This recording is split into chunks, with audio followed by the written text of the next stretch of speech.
Thank you for joining us. We are here at the Gulf African Bank discussing about Islamic finance for small and medium enterprises in Kenya. And joining us today is Mr. Abdalla Abdulkhalik, who is the CEO for the Gulf African Bank in Kenya, and he'll be giving us insights on what exactly is the role of Islamic finance in Kenya when it comes to financing small and medium enterprises. Karibu sana, Mr. Thank you very Abdalla. much. Okay, so my first question would be, how does Islamic bank exactly work in Kenya? Okay. Islamic bank is a form of banking or financial transaction that conforms with the Sharia law. And the essence of Islamic banking is about fairness and transparency to all transactions that you do with your customers. And it is meant to empower and enable the community to improve their well-being and wealth. Okay. And how old is Islamic banking in Kenya? Islamic banking in Kenya is about 10 years old.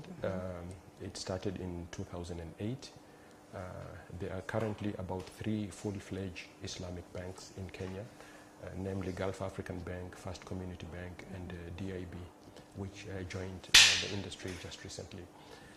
There are several other Islamic banking windows within the conventional banks to support the customers who want to access this product. Okay. So in your opinion, or maybe because you're an expert in this field, you tell me, what's the difference between Islamic banking compared to traditional or conventional banking? Okay. The main difference is the processes that we follow.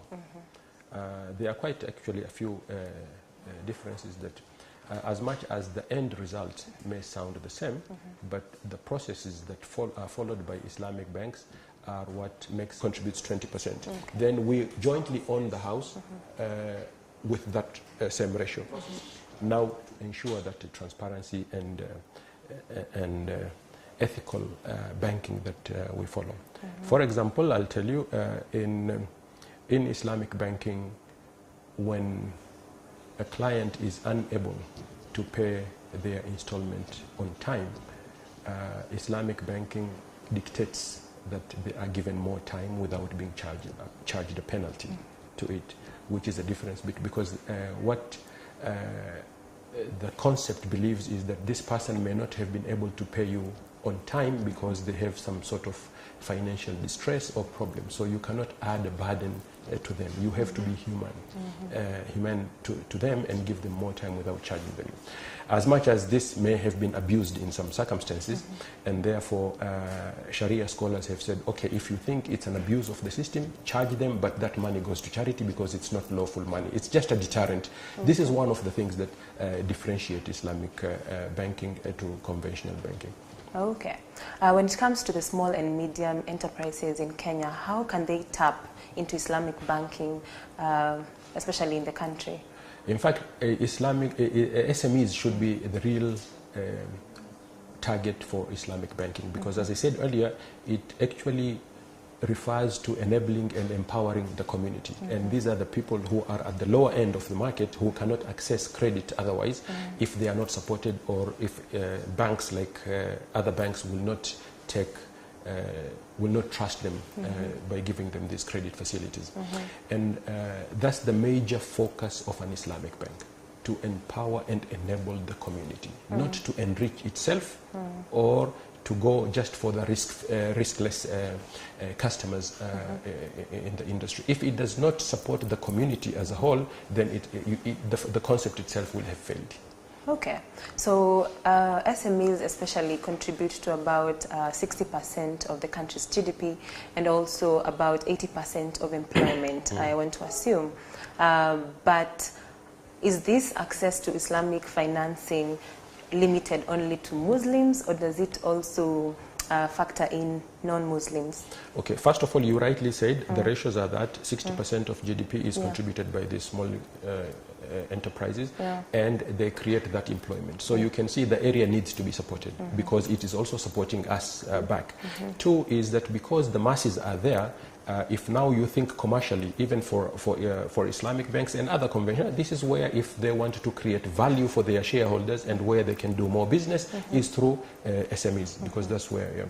Now, the perception about Islamic banking being only accessible to Muslims is wrong. First of all, we, as a Gulf African bank, we have a sizable portfolio of customers who belong to different faiths. Not just the Muslim community, we have across the board. Maybe we have not done enough awareness to others to understand what this product is. It's not about selling faith. It's about selling a financial product which is acceptable, which is fair, and to be acceptable to the wider population of Kenya. So it is definitely not just a product for Muslims, it's available for everybody. Okay. So for a non-Muslim who wants probably to seek one of your services or to use one of your products, what are the basics that they need to know when they're approaching an Islamic the Islamic finance sector? Yeah. All they need to do is to approach the bank. You will find experts in all branches of the bank, and not just Gulf African Bank. I'm talking about the industry as a whole. And you will find somebody who can give you the basic understanding of what it is about. Okay.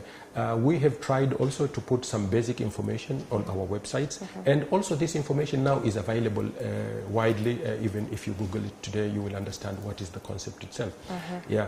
But I also agree to the fact that maybe Islamic banks need to do more to reach out to people and explain to them that what this is all about. And I'm sure if they come to understand it fully, they will appreciate it more than the conventional bank. Still on the same question of non-Muslims, do they need, I understand that the Islamic financing sector is governed by the Sharia law. Yes. Is there anything specific that a non-Muslim needs to know about the Sharia law so that they know the aspects of when they're borrowing the money?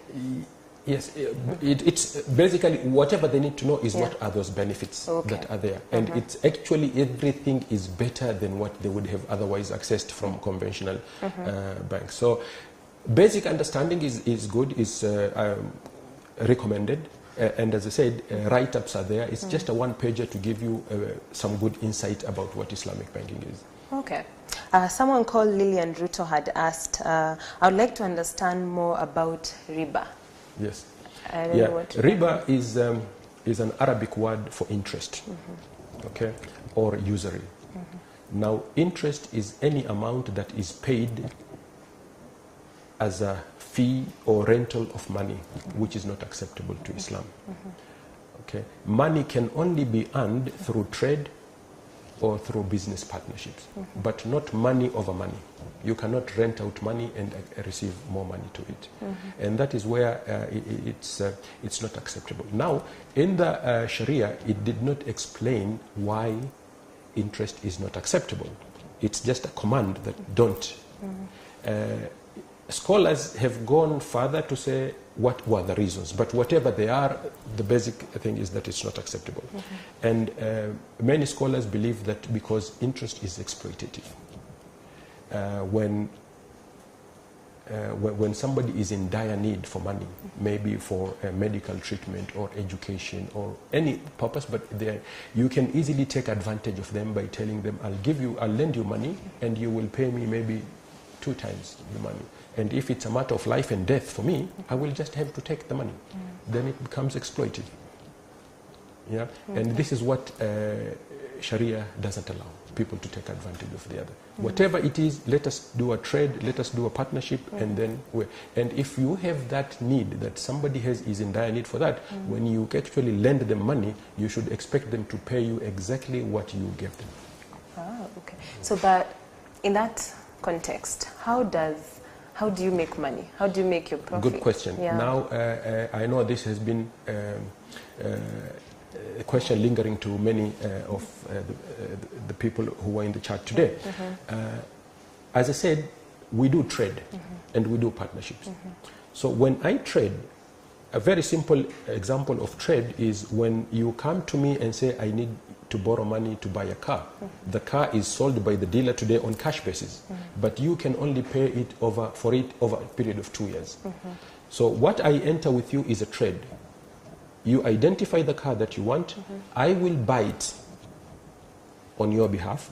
Let's say the cost was 1 million shillings. We will buy it as a bank, okay, and sell it to you on deferred basis. The dealer, we will pay him today, cash, but I will sell it back to you on deferred basis. Now, how much am I going to sell it to you? I'll sell it to you maybe for 1,100,000, 1,200,000. The difference between what I'll buy it from and what I'll sell it for is exactly what you would have paid conventionally as interest. Okay, but now here we have traded. Now, you might say, then it's the same thing, but no, it's not the same thing. The good thing about it is that, first of all, during this period of 2 years, my price cannot change. Today, if we are linking interest rates with the CBR rate plus 4, if in between the CBR rate changes, this one can't change because it was a trade transaction. Remember, we did not lend each other money. So over the period of 2 years, that price, it can be to your advantage, to my advantage, in the sense that maybe prices can go up and you still pay lower rates, or prices go down and you still pay higher rates. But the rate has to be fixed and it cannot be paid. You see? So that is one advantage of it. Okay, so what Kenyans, I'm sure most of them would want to know, they feel that the terms are just different. This is interest when it comes to the other banks, whereas in the Islamic finance, it's called profit. Yes. Yeah. Yes, I think I'd want you to explain further on that, on the two differences, which you just explained. Interest, interest is that amount earned over the money lent. Profit is the money that is shared either through the structure that I just explained to you, because it's a profit margin and that profit margin has to be agreed upon from the beginning, and so that you know for this full period of time I am paying this much, and that now becomes profit, and that's why it cannot change. You cannot. Profit cannot be variable. It's constant. Okay, it's constant. Okay. The other side of it, we talked about during the chat. We talked about musharaka, which I gave an example of buying a house. This one, musharaka, is usually used for long-term financing, usually mortgage. Mortgage can be between 15 years, 20 years, and so you cannot fix the price. But I said musharaka means partnership. Me as a bank, Gulf African Bank or any bank, Islamic bank, would go into partnership with the customer who wants to buy a house. So when we do partnership, we have to have, each one of us, we have to contribute to an certain amount. Yes. So in this case, let's say the bank contributes 80% and the customer contributes 20%. Then we jointly own the house with that same ratio. Now, because the customer is owning my 80%, or he's living in that house, he needs to pay me rent for the 80% that he doesn't need to pay rent for the 20% he owns, but he needs to pay me rent. Now that rent will be equivalent to the interest rate that you would have paid conventionally. Okay, so I'm saying the rent you're paying me is 14%, okay, of the amount. Then beyond rent, what he also needs to do, he is going to buy my shares slowly. If we agreed that this loan is for a period of 20 years, we will divide those shares over a number of months in 20 years, and then every month he pays that amount by buying me out gradually. Okay. Now the rent also keeps on reducing, because as he owns, or he or she owns more shares of the house, they don't need, because at some point maybe they will also own 80% and the bank owns 20%. So they will only pay rent for the 20% of my ownership. Okay, not the full, and it keeps on reducing like that. What makes it now, okay, now the rent that pays is equivalent to the interest that would have been paid in the market. That rent can be variable, because rents also can increase or can decrease. It's up to the landlord. So it could change. It could change. This is for long term. Okay. Again, a good example of what makes it Islamic or Sharia compliant is that if anything happens to the house, let's say there has been an earthquake or floods, and the house is destroyed. If we have insured it, we go back to the insurance company and we get whatever we can get out of that. If the insurance company, let's say, pays us an amount that is less than the amount that we invested, we will look at what were the ratios at the time. If we were 50-50, then whatever we are paid by the insurance, we also share it 50-50. Yeah. Now, whether that 50% the bank takes is sufficient to cover their exposure or not is immaterial. Okay. The bank takes that loss. Okay, and even if the customer has to take 70% and the bank takes 30%, the bank has to take that loss. Now that makes it more it's fairer, because now that's true partnership. Yeah. You cannot be a partner only for profits. When it comes to losses, you so that's where we are sharing. It's proper. If the house is inhabitable for whatever reason, maybe leakages or for any reason that it's not habitable, the bank cannot charge rent. So it's on a profit and loss basis. Absolutely. Okay. Yeah. And how do Islamic finance banking sector partner with, for example, SMEs that have a negative balance sheet? For example, the SME has been struggling to basically make profit, yes. or if it's not profit, they are startups. Yes. They don't have much. They don't have a history of having a profit. True. How can the banking sector partner with such corporates? Okay. Two angles here we address. First of all is businesses that have not performed well historically, and now they think they have a better plan and they approach it. Usually banks have a problem with this, especially with our systems, that when a company has a very poor financial history and you continue lending them, it's considered like reckless lending. It's similar to lending money to somebody who cannot demonstrate ability to pay. If somebody's salary is, let's say, 100,000 and you give him a loan whereby at the end of the month he has to pay 90,000, how does he survive with 10,000 shillings? You know, that reckless lending. You see, so that becomes a challenge. However, and one thing that many customers don't know is, whenever you have a business that is not performing well, all you need to do is to approach your bank and tell them that this has not gone well, I want to restructure this, I want to change my strategy, I want to do this. 99% of the banks will accommodate you. It is a lot easier to accommodate a customer. We have an interest for that customer to perform well. Any bank has an interest for their customer, because when the customers grow, they grow together with the bank. Yeah. Your dealings with them increases. So banks have an interest. No bank would want that to happen. And it is even more difficult to foreclose on a property or an asset than to help the customer. Sometimes it reaches a point where there is no other way to do it, but you go to that. But this is what customers need to do and what to know is approach your bank, tell them that I have this problem, I'm changing my strategy, I have to do this, and they will, 99% of the time, they will go with you. Then we talked about startups. Startups, again, there are two challenges. One startup will be somebody who has done proper homework of what they want to do and develop sufficient skills for whatever they want to do, but they do not have the starting capital to do the business. These ones are easy to manage. Then there are other startups is that because everybody has been successful in this business, I want to go also so that I can, and you do not have any background to it, and those becomes more difficult to do. So the right way to do it is for somebody, first of all, to learn the skills. Some kind of startups that banks accommodate is you come and do a startup, but you show some experience. If today I said I have been employed in this industry for 5 years, now I want to leave and do my own thing. That gives a lot of comfort because you know what you do. You have developed the required skills for it. But startup out of the blue becomes a bit challenging. Okay, so what it means is that the startups need to have structures, that's one, have the skill set to be able to access finances from you. Yes, to give comfort to the bank. Remember, banks, whatever money that give to these customers belong to other customers who have entrusted us to it. So we have to make sure that we also invest it prudently. Okay.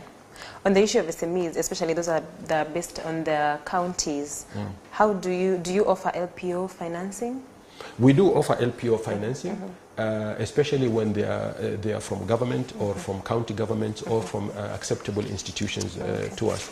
And I believe all other banks have this facility. It's how they are structured. For us, we have gone further to to make sure that we also offer it on unsecured basis. We can offer up to 20 million on unsecured basis, but it's a product that is widely accessible to many other banks. Okay. How about advisory services? Yeah. Do you offer advisory services? Yes, we do offer advisory services within the industries that we operate in. For example, if you come to the bank today and ask for an advisory service on tourism sector, we may not be able to give you that because it's not an area where we have concentrated. But we do on trade, on industries like oil and gas, on construction, because we have done this for so long, and we can give you, even share with you the experiences we have with other customers, that how it has worked for them. Okay. How about acquiring property on long-term investment plan?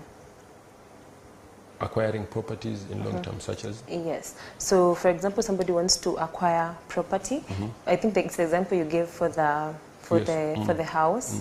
If you want to own the house in the long run, you would have the same profit and loss sharing when it comes to such a business. It's going to be a partnership? Yeah, it's going to be a partnership. Yeah, it's going to be a partnership. And as I said, because our intention is not to own that house, whether it's a house or a company or a machinery.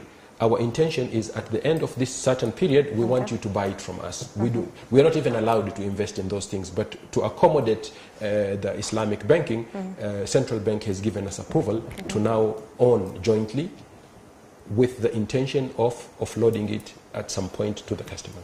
Okay. So what are some of the main challenges? I think I'd want to put this in the notion of policies in the country. Is there a conducive environment for Islamic financing in Kenya as compared? Do you feel that other banks are more privileged as compared to the Islamic finance sector? How is the environment like? Yes, to a certain extent, yes, because you know, banking in Kenya is an act of parliament. That act of parliament has not been amended accordingly to accommodate Islamic banks, even though the Central Bank of Kenya has been given the mandate and authority to accommodate Islamic banks. And they have been very, very supportive to the industry. I can't think of any time that we went to them and got denied to do whatever we wanted to do. But I think if it is officially recognized in the Act, then it will become much more easier. Because today, one good example, and we have not had a situation like that, but if it comes, if we have a commercial dispute with our customer and through a Sharia product, and we go to court, it is still not clear which law will take precedence. Is it the Sharia law? Is it the law of the land? Okay, so these things could be made clearer. We have not had a situation like that, but if we make it, and there are other countries that have actually incorporated it fully. One of them is the United Kingdom. In the UK, there is a vibrant Islamic banking there. It's a huge market. Okay, and it's not. It's much bigger than any of the Islamic countries that you know in the world today in the UK, and it's a concept. The Islamic banking concept itself is growing very much rapidly across the world. I think now Islamic banking already controls more than 5% of the global assets in the world. So Kenya itself also can be positioned and has an opportunity to become a regional hub for Islamic banking, because we are way ahead than our neighboring countries today. Several central banks, including Uganda and Tanzania, and I think we also we got a visit from Nigeria, people to come to understand, from the central banks of these countries, to understand how Islamic banking works.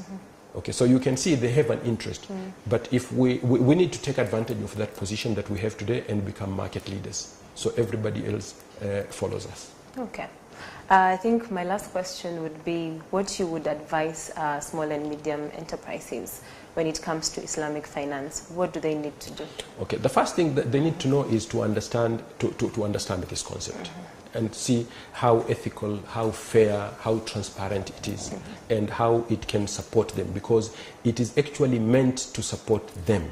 As I said, we need to empower the communities around us. Okay, it is actually targeted to them in the first place, so they need to understand that. Two is that most of our SMEs do not have structures, do not have proper accounts, do not have... I would also encourage them to do basic accounting so that when you approach your bank, Islamic or conventional, whenever you approach your bank, you have to show them something to support your business. Okay, because the first thing the bank looks at is your ability to pay. Okay, and you can only demonstrate, because these SMEs are owned by individuals, sometimes they don't see the need. Why should I keep this account? It's my money, it's my company. No. Yeah. But I would encourage them, and people need to start small with a vision of growing big. We do have some companies that started with us as SMEs, and some of them have outgrown us. They had to move even to bigger banks. Okay, but that should, and for you to achieve that is you have to keep proper records, proper accounting books, and of course tax compliance and things. These are the things that I would encourage the SMEs to do. Okay. Thank you so much, Mr. Abdalla. Karibu sana. It's been nice having you. Thank you for those insights. That's all we had for today.